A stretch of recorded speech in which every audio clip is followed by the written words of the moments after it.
Adel. Adel? Who's Adel? I'm Ian. So you're really not Adel? I've never heard that name before. I heard someone was looking for a person who looked like me, so I came out. I suppose that person must be Adel. I'm not that person. I think you've got the wrong person. My apologies. You just look so much like someone I know. I didn't mean to stare. It's just... Do I really look that much like him? Yes. Your expression, your midnight blue hair, those icy blue eyes. Everything about you reminds me of him. Except, never mind. He couldn't possibly be here. He isn't meant to be here. What does that mean? Is he not from around here? He has a complicated situation. It's not something I can really explain. He's a friend of mine. He's been missing for a while now, and we've been desperately trying to find him. Then we heard someone had seen a person here who looked like him. So we came looking. When I first saw you, I honestly thought you were him. But seeing you up close, it's more than just a resemblance. You really do look exactly like him. I think anyone would have made the same mistake. I'm sorry, but I'm not the person you're looking for. I'm a singer here. I live here too. You're definitely different from him. My friend could never sing. He couldn't sing? At all? Why not? That's not something I can talk about. But sometimes I can't help thinking how happy he would be if he could sing like you. He always wanted to sing in places like this. To listen to music, to be part of something like this. So when I heard there was someone here who looked like him, I thought, just maybe, he could be here. I'm sorry I'm not your friend. It's not your fault. I'm the one who should apologize. I must have made you uncomfortable, especially since we've only just met. If there's any way I can help you find your friend, I'd like to. I have to admit, I was surprised you decided to face them. At first, I thought I should just avoid them.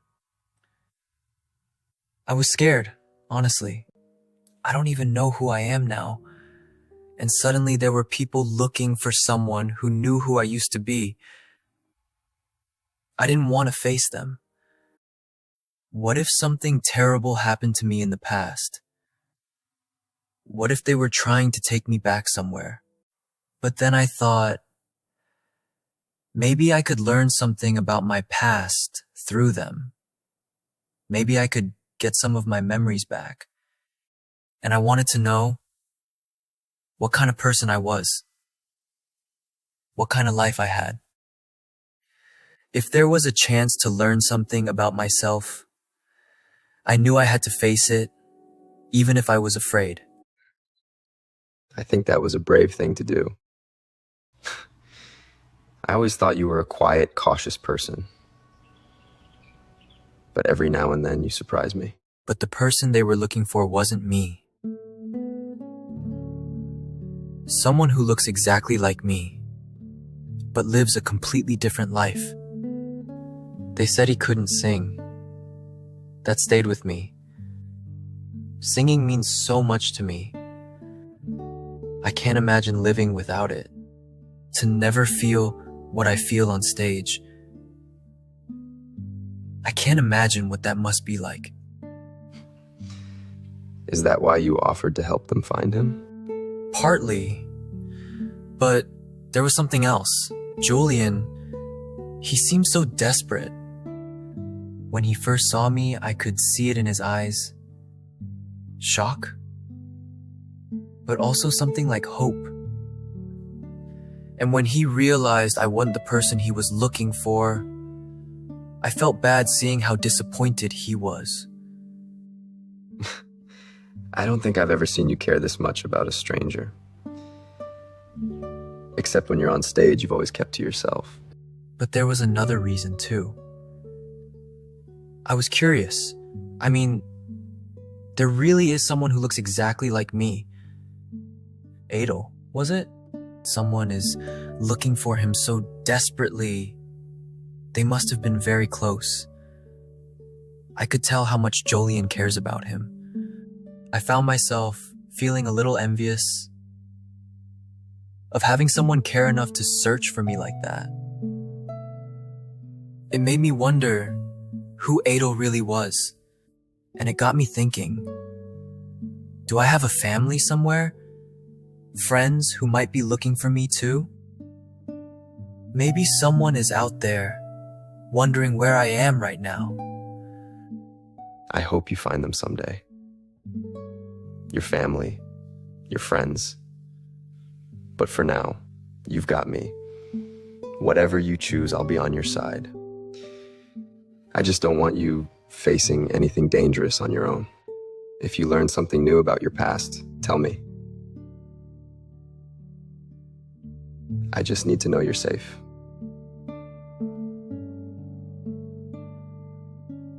Thank you, Anton. What you say, it means more to me than you know. He really looked that much like Adel? You mean even his features were identical? Yes. Up close, it was almost unsettling how much they looked alike. Even his voice was the same. And that presence he had. When I looked into his eyes, I honestly thought it was Adel. Don't tell me Adel had a secret human twin? Or do merfolk and humans just happen to have exact lookalikes? But he wasn't Adel. If he were Adel, he wouldn't have introduced himself as Ian. More importantly, he would have recognized me first.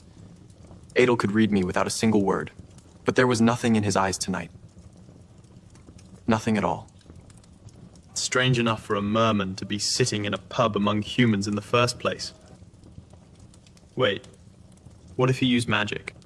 Magic? What do you mean? Julian, think about it. The merfolk royal family are capable of magic. They can change their appearance to look human. They can even move among humans without being noticed. I'm only speculating, but what if Adel used magic to take on a human form? He could have been hiding in the human world to stay out of his father's sight. And maybe he created a new identity for himself, Ian. Even so, he would have recognized me.